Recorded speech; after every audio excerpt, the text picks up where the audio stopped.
What is going on, guys, and welcome to episode number 1 of our franchise mode in NHL 17 with the new Jersey Devils. I'm very excited to get into this. I have not started it yet because I want to go through some of the options with you, and franchise mode just has so much to offer.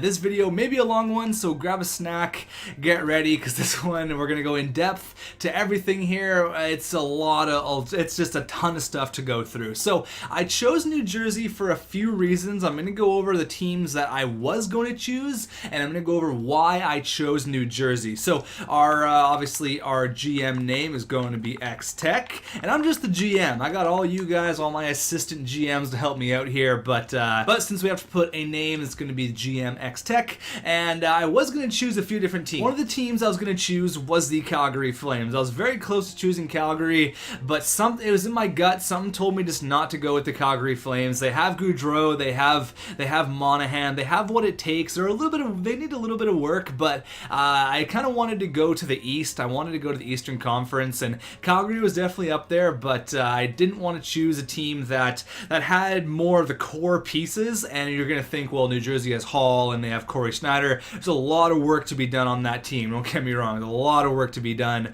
Another team I was going to choose, which I was initially going to do, was the Florida Panthers. Then I decided not to because they have Barkov and they have Ekblad, and I think it might be a little bit easy, but there is actually some tough things to do in Florida. You got some contracts to deal with, and another YouTuber already started it, so I didn't want to do Florida. I went ahead and I chose the New Jersey Devils because yes, they have Schneider, Hall, and Palmieri, and they also have Travis Zajac, who's like 84, 85 overall, and they got Adam Henrique. But aside from that, their defense isn't that great. They have some bright spots in the prospect pool, which is pretty cool. We have some contracts to deal with. We have Ryan Clough making like $4 million.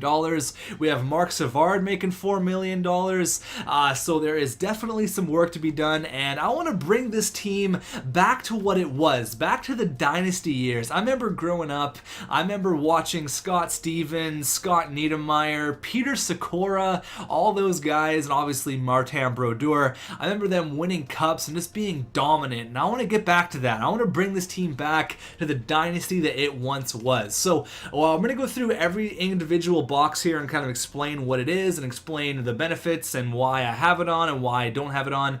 So owner mode, we're going to have it on. That is the biggest change from last year, is owner mode. So this enables features such as budget, revenue, relocation, owner goals, GM firing, promotions, and more. Now, speaking on the relocation portion, I don't want to relocate. I don't think it's going to happen in this GM mode. There is a possibility because for some reason the willingness to move, once we look at it here in the GM mode, the willingness to move, it's high. For some reason the owner wants us to move, and I can kind of understand why, because the attendance last year was 26th in the NHL. I don't think it's a lack of fans. I think there's some diehard New Jersey Devil fans out there. I just don't think they want to watch a losing team. So I don't think it's anything to do with the fans. We just got to get some asses in those seats, and I'm here to do that, and that's why I don't want to relocate, but it is a definite option. So we're going to leave owner mode on. You got the budget revenue. You get to set all these prices for different kinds of snacks and food and parking and washrooms. It's so much to go through. It's absolutely crazy.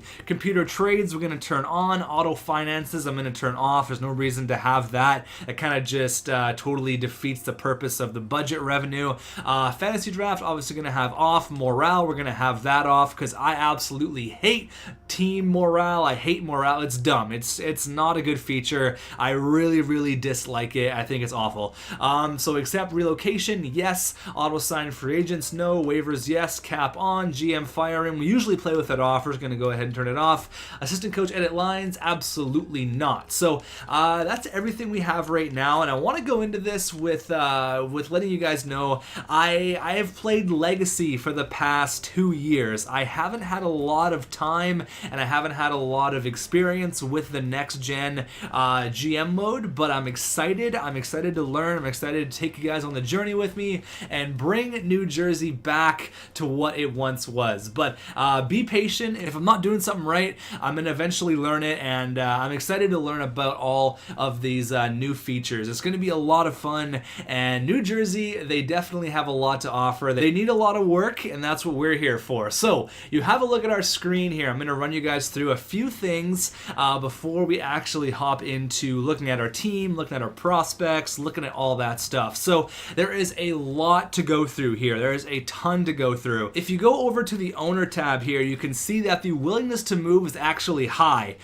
So he is willing to relocate if we can actually go into it. And if we go to go ahead and click the button on the right here, willingness to move, propose relocation, I would say to my owner, hey man, I'm ready to go. I'm ready to move to Las Vegas or to Cincinnati or to some other hockey market. Let's get the New Jersey Devils out of New Jersey and let's move them to Seattle or something. But I'm not ready to do that yet, and I don't know, maybe we'll never relocate. I know New Jersey, you guys got some fans, and there'd be a lot of upset people if we left New Jersey. So I think we're gonna stay in New Jersey. I'm just saying that is a potential possibility way down the road. Let's see what else we got here. Arenas and facilities. You got so much to go through, so you gotta upgrade and maintain all of your arena stuff. You gotta do pricing for parking. You gotta do concession stand, team store, parking lot, all this stuff. You gotta look at the washrooms. Actually, that we have to attend that, so that's something that we can go ahead and look at in a few minutes. And you think, oh, that's kind of easy. Click a couple of buttons and upgrade everything to the max. No. You got the budget. You got to work with the budget. You're only given a certain amount of money throughout the entire year to work with. So we got to keep that in mind.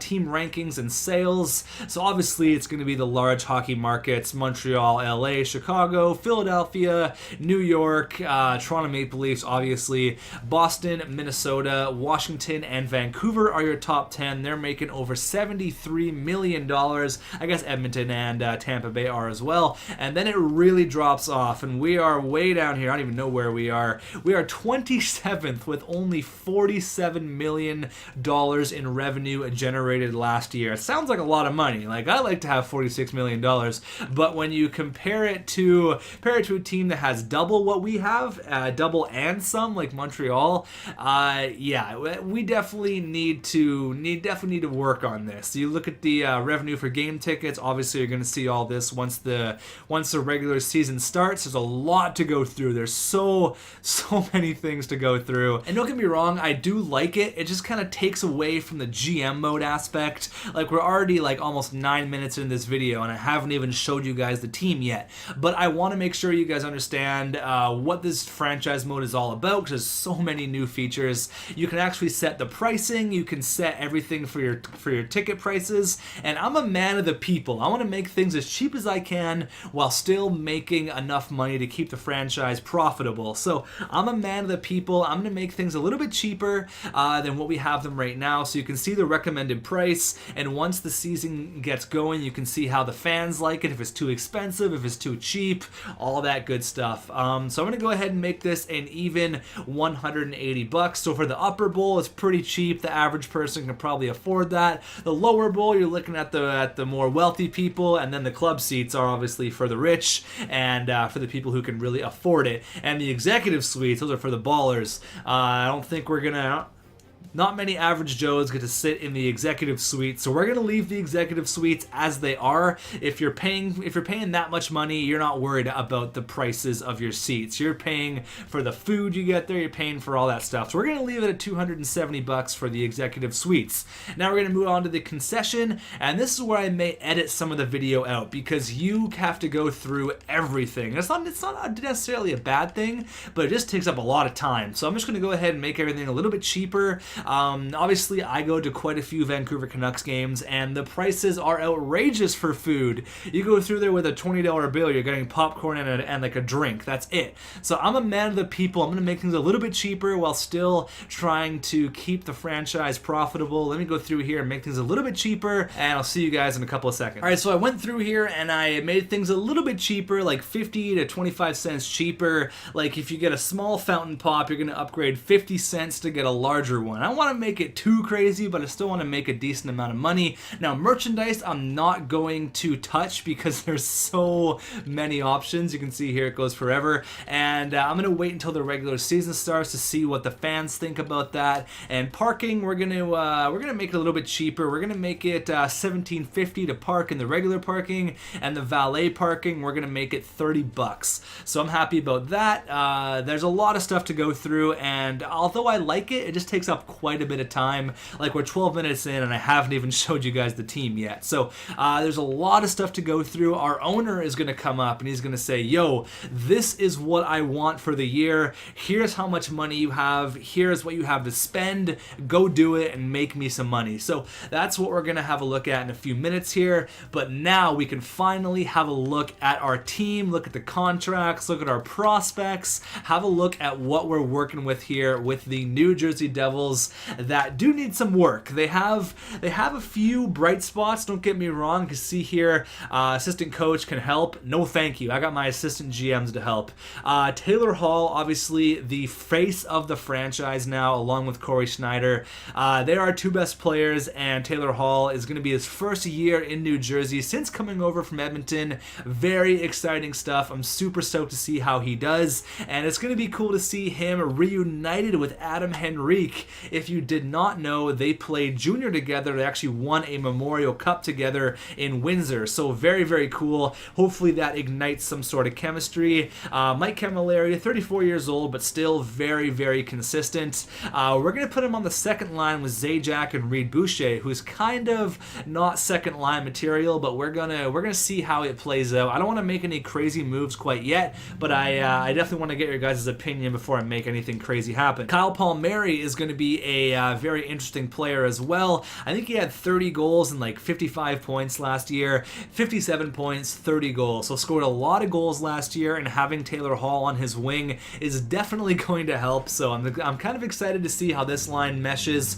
with the chemistry that Henrique and Hall are going to have. Then obviously having a pure sniper there in Palmieri. He's still young. He's still 25 years old, and I think we have him locked up for the next 2 or 3 years. Oh no, he got that big contract this year. He's at like $4 million for the next like 4 or 5 years. That's right. He got signed, I believe, in the middle of last year. So we got Kyle Palmieri, Travis Zajac, and Reed Boucher, and then Ryan Clough, who's making like $4.5 million. We may have to either buy him out or trade him for some sort of pick, but as of right now, he's a decent third liner. Jacob Josephson, not a bad third liner, still pretty young, and I love Devontae Smith-Pelly there on our third line right wing. I think he's awesome. Vern Fiddler, Mark Savard, who's not going to be playing on the team. I'm going to go ahead and send him down, or I'm just going to scratch him because obviously he's injured and he's just on medical leave. He's not playing, and that's totally fine. Fourth line left winger Sergei Kalinin. I have no idea who this guy is. 25 years old, low top 9. So that's another thing I'm not too sure about is the potential, because before in Legacy you'd have the stars, and it was kind of pretty easy to figure out who's going to be good and who's not going to be good, who you want to go after in the draft. So I want you guys to kind of break it down for me. Like, what does low top 9 mean? Does that mean that he's going to be like an AHLer, or he's going to be a fourth liner? And for like Taylor Hall, obviously medium elite. Does that mean he's going to be, one of the best players in the league, or is high elite? Obviously that's going to be pretty good. I imagine like exact top 6, that kind of makes sense. Low top 6, that means he may make it into your top 6. I'm not too sure, so I want you guys to kind of break that down for me, what I should be looking for, especially in our prospect department. That's something I want to have a grasp on. I want to be really on top of the scouting this time around. Look at the defense though. Defense is definitely where we are lacking. Got Andy Green, I think he's the captain actually, and Damon Severinsen, who's a really bright young defenseman for us, only 22 years old, already 85 overall, 6'2", 205 pounds. He's going to be great for us for the foreseeable future, so that's great. That's definitely a bright spot. John Merrill as well, still pretty young, 84 overall. John Moore, got a couple of Johns there. Very nice defenseman as well, just steady as always.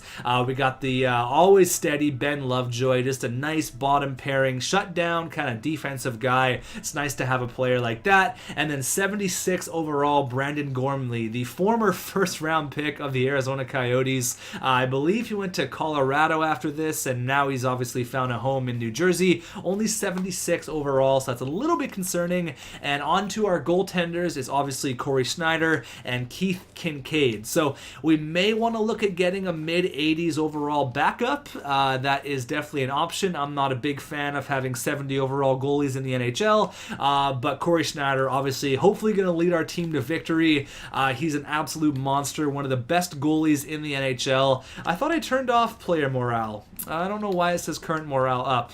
Weird. I thought I turned that off. That's strange. But I hope that he's going to stick around for a long time. He's one of the best goalies in the NHL. I'd put him in the top 5. He's fantastic. And yes, I'm upset that we traded him from the Vancouver Canucks. But really quickly here, what I want to do is I want to check out our AHL, see if I recognize any names here, see if we have anyone that's like a young and up-and-comer playing in the NHL. Brian O'Neill, I don't know any of these guys. I know Tettenby. He may be a career NHLer. Luke Gazdic, a tough guy.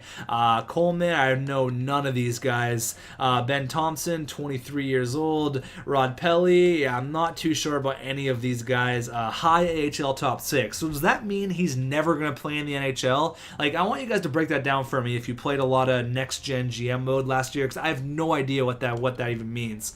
Max Novak, 25 years old, 21 years old, and 31 years old. So we got a couple of decent players there. 21 years old, some young guys. What goalies are we looking at? Scott Wedgwood and Yan Denis. Yan Denis is still in the NHL. He's been playing since like 2004. He's been playing forever. I remember playing with him in like NHL 2005. Like, he's been around forever. Yeah, you can see that I started in 05, 06. I remember him from forever ago. That's crazy he's still even around. And we got Scott Wedgwood. I believe we also have Mackenzie Blackwood, who's another goaltending prospect. So we got a couple of Woods. We got Wedgwood and Blackwood. Speaking of prospects, I want to go through and I want to have a look at our prospects in total, see what we're looking at here. Let's go to, I guess, see, I'm still kind of figuring out what where everything is and what I'm supposed to be clicking. It's going to be a large learning curve for myself and hopefully for you guys as well if you're not into the GM or the franchise aspect. There's a lot to go over, so it's going to be quite a learning curve. So obviously Taylor Hall, Camilleri, Henrique, those are our top 3 guys, with Palmieri there, I guess our top 4, and then Cory Schneider. But what I want to see is in the system, what do we got there? And Pavel Zacha, that's the main guy that I'm looking at. 6th overall in 2015. This guy's got a ton of potential in the NHL. I've seen him get really, really good in legacy GM mode, like always, like 88 to 92. I see him get really good. So he is a medium top 6. Now, what does that mean? What can I expect out of Pavel Zacha? I want you guys to let me know. Luke Gazdic, none of these guys. Santini, I believe he was 2013, pretty high overall pick, 21 years old. Steven Santini, and then Helgensen, who's 77 overall. He could actually play where Gormley's playing, but he's actually 25. I don't know if this guy's really going to be anything. Maybe we'll play him in the NHL this year as a defensive defenseman, have him with Ben Lovejoy, a nice little shutdown pairing there. I think that's a pretty good idea. You guys can let me know. Listed as a minor top 2. We'll just kind of switch them. We'll put Gormley in the minors and put Helgensen up there in the NHL. Any goaltending prospects? I think it's just Mackenzie Blackwood and Scott Wedgwood. So yeah, a couple of Woods, Blackwood and Wedgwood, and let's look at defensemen. I think that's all they had to offer. Santini, who's this guy? Look at that guy's beard. Damn, looking like Brent Burns. Carl Storley, probably going to be a career AHLer. McWilliam, 26 years old. Reese Scarlett, he's a pretty young guy, yeah. I know him. I recognize his name. A couple of guys I have no idea about. 64 overall, 20 years old, defensive defenseman, 2nd round pick in 2014. So pretty decent. What I want to also check is a few other things. One thing I want to look at here is our contracts. And whoa, wait, Bo Bennett. I didn't see him in our lineup. Maybe he was scratched. I'll have to go through and look at that. But I want to have a look at all of our contracts, and I want to see who's making what and for how long. So obviously Taylor Hall is going to be our highest paid player. $6 million for the next 4 years, I believe. Yeah, he signed that 5-year deal with Edmonton, or 6-year deal. So he's got 4 years left at $6 million. I'm fine with paying Taylor Hall that. He's worth every single penny. He leaves it all out on the ice. I'm super stoked on that. Travis Zajac, Matty Jack, 85 overall, 5.7 for the next 5 years. Woo! He is making some money. Andy Green, same deal, $5 million for the next 4 years. Palmieri got 3 years left at $5 million. So I don't know if you're going to see Palmieri around for the entire GM mode. $5 million is going to be 37 years old. It'll be interesting to see what kind of player he is come like 2019, 2020. Ryan Clough, we're paying him 4.8 for the next 2 years. He's on the books for the next 2 years. Kyle Palmieri, 4.6 for the next 1, 2, 3, 4, 5 years. That's great. Mark Savard, paying him $4 million just to stay at home pretty much since we acquired his contract from Florida, I believe. Adam Henrique making $4 million for the next couple of years. Ben Lovejoy 2.6, that's fine. A couple of guys we're getting for pretty cheap. That's all good. I want to see goaltenders though. I think Cory Schneider's making like $5.5 or $6 million. Yeah, he's making $6 million for the next, oh my god, 1, 2, 3, 4, 5, 6 years at $6 million. So that's a lot of money, but again, just like Taylor Hall, he is worth it. He is definitely 100% worth it. So let's go ahead and hop into the simulation of this. We're going to get greedy here with our owner expectations. There it is. So our owner expectations are very, very important. I want to go in depth as to why they are important in a few minutes. But our owner says, xTech, it is a new season, so let's get right down to business. I have set goals for the upcoming season that I would like you to accomplish. Have a look and ensure you are clear on my expectations. Remember, I will be evaluating you based on how well you perform these goals. So let's have a look at our owner goals. So you're going to get the primary goals. Those are the ones that he wants. He wants those. That's his main goal. The secondary goals are like, yeah, okay, it'd be nice to get them done. Not a huge whoopee if you don't. And stretch goals, that's going to be something that's like, okay, it's a big stretch. It's totally fine if you don't get it done. So the number one thing our owner wants is I would like you to be within $1.5 million of the player salary budget I set of $57.934 million. Okay, I could probably do that.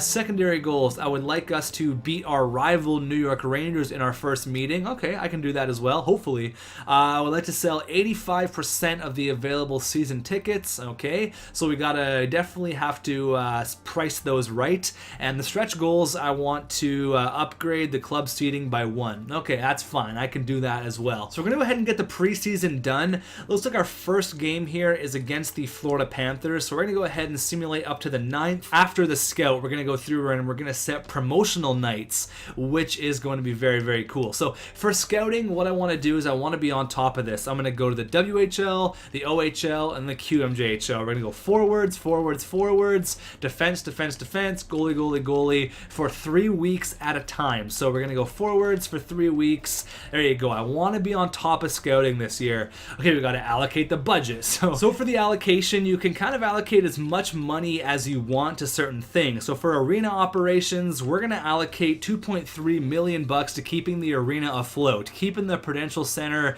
up and running, we're going to allocate $2.3 million to that. Promotions get people in the seats. I want to go ahead and I'm going to spend $1.245 million there, and advertising as well. I want to spend a bunch of money there as well. We're going to leave with $15,000 in the bank. So I want to definitely get as many seats as I can filled up. Sign promotion. Okay, so there's a lot of things to do here, but I want to put asses in those seats. That's exactly what I want to do. And now we can set promotional nights. So this is going to be pretty cool. You can set these for home nights. So the first thing we're going to do is we are going to welcome Taylor Hall to the New Jersey Devils on a bang. Our home opener, we are going to give everybody a bobblehead. Welcome Taylor Hall against Anaheim. That's going to be awesome. So let's go ahead and put another one against Toronto here. Let's give everybody a hat. Sure, why not? Well, okay, we got one against Vancouver. You know exactly what we got to do. We got to give Cory Schneider bobblehead night against Vancouver, because you have to. So that's 3 in the first 3 months. Let's take a couple months off here. Let's go into March. Let's go against Winnipeg and let's give everybody a Severson bobblehead night. There you go. How much budget do we have? We have $400,000 still to spend. spend. Let's actually go up a bit here. Let's go to Christmas. Let's see if there's like okay, so actually the Vancouver game is one day after my birthday. I turned 23 on the 5th, so that's kind of cool. Let's give everyone a early Christmas present against the Philadelphia Flyers. We'll give everyone a scarf. It's cold outside. There you go. Merry Christmas to everyone. Then I want to give one on our last day against the New York Islanders, our last home game. Let's go ahead and give another Taylor Hall bobblehead night. I think that's all we can do here. We still have 86 grand. Can I put another one? No, I can't. I spent $1.159 million on bobbleheads and t-shirts and scarves, all that good stuff. So save and exit promotions. Now let's get the preseason over with. Let's get the preseason done. And then what I want to do is there's so many things to do. I know we're just jumping all over the place here, but I want to make sure you guys understand how I want to run this GM mode. I want to be on top of scouting. That's going to be my main thing. I really want to have scouting on lock. That's what I did wrong in the previous GM modes. I just kind of sent my scout anywhere, just kind of, get him out of my hair, but I really want to make sure I'm scouting correctly. The prospects, obviously the future of this team, so I really, really want to do that correctly. And another thing I want to check out here is any free agents that we could go pick up, any free agents that are available, because you look at our squad right now, and obviously we need a fourth line center. That's the main thing we need, because Marc Savard he's not going to play for us. It's not realistic. We're going to get Marc Savard out of there. So there's some free agents. I don't know who's available yet. We're going to go have a look. And this guy, Sergei Kellinin, I have no idea who this guy even is. So what we could do is we could scratch him and bring up Bo Bennett to play on the fourth line. You guys can let me know if that's a decent idea or not.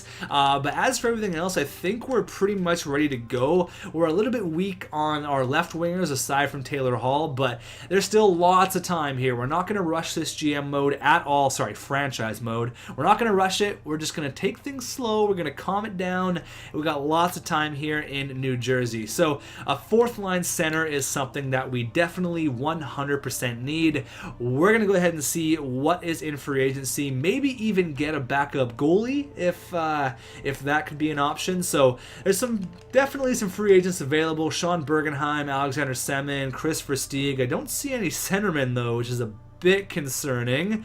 Mazzaros, Derek Roy, oh man. Okay, so Mike Richards might not be a bad idea. 1.475 he wants. I mean, a few years ago, Mike Richards was like 88 overall in this game. He was one of the best players in the game. And I don't know what happened. His career really took a spiral down. So maybe we can rejuvenate his career. I think I'd rather get Mike Richards over Derek Roy, who's the next best available. He's a little bit cheaper, but I think Mike Richards is a little bit better of a player. So we're going to go ahead and offer him a contract. We're going to give you $1.5 million to come to New Jersey. There's not you're not going to be bombarded with media. You can just kind of focus on your game, and I think that's exactly what you need, Mike Richards. So we definitely got our fourth line center position locked. Hopefully he decides to sign with us. As for a backup goalie, I don't think Kincaid's gonna be the answer. Ray Emery, the Briz. We could bring Ilya Brizgalov back to the NHL for $4.6 million. I don't think he's really worth it. I think having Ray Emery is more of a suitable backup, or even trading for one. I'm going to wait on the backup goalie until I hear from you guys, till I hear from my assistant GMs. I'm just the guy who pushes the buttons and is the pretty face. You guys do all the work. You guys help me out in the comments there.